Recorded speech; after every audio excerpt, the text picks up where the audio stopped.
Bonjour, aujourd'hui je vais vous présenter le module de gestion des achats de Boost My Shop pour Magento 2.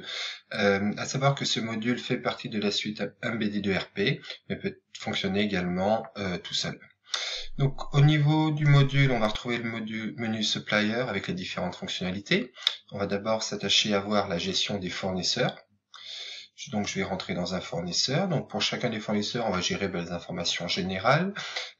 Élément important, les emails, puisque le module sera capable d'envoyer un email automatiquement au fournisseur avec un PDF en pièce jointe. On va le voir un peu plus tard. La langue, l'adresse. On peut avoir également différents paramétrages comme le minimum de commandes ou les francos de port qui afficheront une alerte si jamais ils ne sont pas atteints.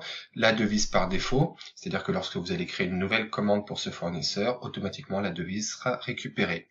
On peut gérer également une base de données de contact et enfin associer le fournisseur à des produits. Cela permettra plus tard de faciliter la création de commandes fournisseurs puisqu'il vous retrouvera directement les produits associés. À partir du moment où les fournisseurs ont été définis, on peut, mais c'est pas obligatoire, associer les produits avec les fournisseurs. L'intérêt est de pouvoir définir quelques informations comme la référence du fournisseur. Donc chez vous, le SKU peut être 24UB02, par contre pour le fournisseur, le SKU est différent. L'avantage, c'est que lorsqu'on va communiquer la commande au fournisseur, on utilisera bien son SKU à lui. On peut également définir un prix d'achat. Donc bien évidemment, un même produit peut être disponible chez plusieurs fournisseurs et de fait avoir différents prix d'achat. Et enfin, un MOQ, donc c'est la quantité minimum d'achat, en dessous de laquelle vous ne pouvez pas passer commande.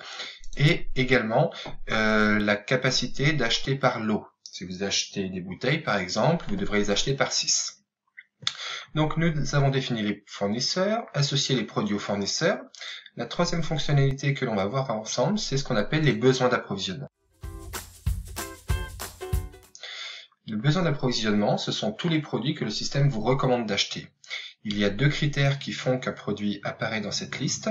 Le premier critère, c'est que vous n'avez pas le produit en stock, mais vous l'avez vendu à un client. Le second critère, c'est que vous avez le produit, mais vous avez défini un seuil de stock. Et si jamais le stock du produit est inférieur à ce seuil, à ce moment-là, le système va afficher le produit ici. Donc pour chacun des produits, on va retrouver deux informations très importantes. La quantité pour les commandes en rupture. Donc typiquement, c'est des expéditions clients que vous ne pouvez pas faire parce que vous n'avez pas assez de stock. Le deuxième critère, ce sont les quantités nécessaires pour atteindre le minimum de stock. Ensuite, on va retrouver la quantité en attente de réception. Et le système, là, va vous suggérer une quantité à acheter, en donnant également un statut. La première ligne doit être achetée parce que vous avez des commandes en rupture. Les autres lignes, l'achat est généré par un stock mini. Pour chacun des produits, à partir de là, on va pouvoir définir la quantité achetée, donc le minimum, le maximum ou une quantité arbitraire.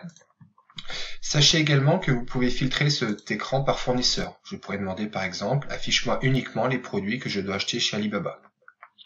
Dès que vous avez fait votre sélection, à ce moment-là, en un clic, vous pouvez créer une nouvelle commande fournisseur, chose que je fais maintenant. Donc là, j'ai créé une commande fournisseur à partir des besoins d'approvisionnement, mais je peux très bien créer une commande fournisseur à partir de rien du tout, et donc ajouter les produits manuellement.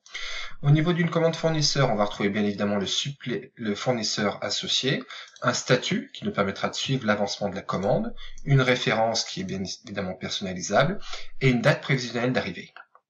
Petit détail, vous pouvez définir un dépôt de réception. Alors en standard, ce sera toujours le dépôt défaut. Par contre, si vous utilisez Embedded ERP, vous pourrez bien définir quel est le dépôt cible. Donc ça, ce sont sur les informations générales de la commande. Dans la rubrique divers, on va pouvoir retrouver la devise, qui est bien évidemment héritée du fournisseur. Le taux de change, si jamais votre devise de base est différente de celle du fournisseur, des frais de port, des frais additionnels, les taux de taxes. Vous pourrez également renseigner le numéro de suivi et la méthode d'expédition, et également des données plus liées à la comptabilité, comme le numéro de la commande fournisseur, de la facture, etc. On a créé une commande avec plusieurs produits. Donc là, les produits ont été automatiquement ajoutés. On retrouve dans le listing des produits la référence du fournisseur, si elle a déjà été définie, la quantité à acheter. Est-ce que ce produit est à acheter en pack? Dans ce cas-là, non. Dans cet exemple-là, non, puisque la quantité du pack est à 1. la quantité reçue, pour l'instant on n'a rien reçu, le prix d'achat, éventuellement une remise, le sous-total de la ligne, et tout à droite, vous avez des informations concernant les marges, à savoir que ceci c'est votre prix de vente, ça c'est votre coût, donc qui inclut bien évidemment le prix d'achat du produit, mais également les frais d'approche, donc les frais de port et autres frais, et la marge qui est dégagée. Je peux, à partir de cette commande, ajouter des produits manuellement, en me rendant dans la section Add Products.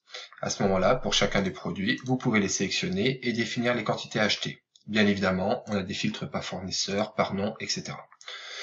On peut le faire manuellement de cette façon-là. On peut également importer un fichier pour venir remplir la commande avec différents produits. À partir du moment où votre commande est prête, bien évidemment, on l'enregistre. Et l'étape suivante va être de prévenir le fournisseur. À ce moment-là, vous avez deux solutions. Soit vous cliquez sur le bouton Print. À ce moment-là, le bouton Print va vous permettre directement d'avoir le PDF de la commande qui est là. Donc on reprend toutes les informations, la référence du fournisseur, etc. Donc ça, c'est la première option. La seconde option, c'est d'utiliser le bouton Notify. À ce moment-là, un email est envoyé directement au fournisseur avec les informations de la commande. Donc c'est ce que vous avez là sous les yeux. Dans cet email, un petit lien qui permet au fournisseur d'avoir le PDF de la commande. Je reviens sur ma commande. Quelques jours après, en toute logique, vous allez recevoir les produits. Donc à ce moment-là, vous allez retourner dans la commande fournisseur et vous allez cliquer sur le bouton Receive, tout en haut. Alors là, on a une interface en fait qui va nous permettre de recevoir les produits et qui est compatible également avec un lecteur code barre. C'est-à-dire que pour chacun des produits, je vais pouvoir venir définir la quantité que je reçois soit manuellement. Alors je peux recevoir plus, je peux recevoir moins, mais je peux également utiliser un lecteur code barre. Voilà, en scannant le produit, à ce moment-là, le système va automatiquement identifier la référence correspondante et incrémenter la quantité. Si par contre, je saisis un code barre qui n'existe pas, à ce moment-là, j'ai un message d'alerte qui me dit non, je ne connais pas ce produit, et là, deux solutions. Soit vous avez scanné le mauvais code barre, soit c'est bien un produit pour lequel vous n'aviez pas de code barre ou qui a un nouveau code barre, et à ce moment-là, vous allez pouvoir affecter ce code barre-là à un produit. Chose que je fais là.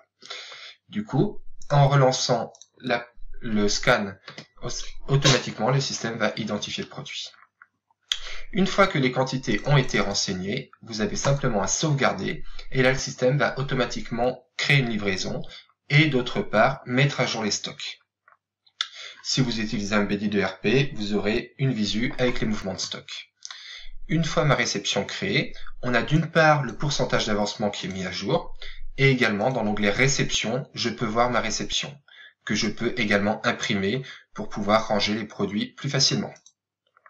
Voilà, donc ça c'est un PDF de réception.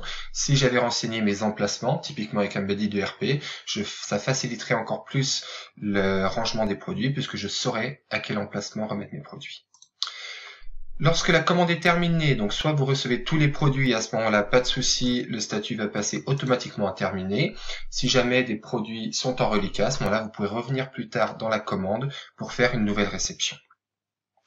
Les derniers éléments que je souhaite vous montrer sur la partie gestion des achats, c'est ce qu'on appelle les produits en transit. Donc typiquement, les produits en transit, c'est les produits que vous allez recevoir. Donc cette liste, en fait, liste tous les produits, avec pour chaque produit, la quantité à recevoir et la commande fournisseur associée. Voilà, c'est tout pour cette présentation du module achat. Je vous souhaite une bonne journée.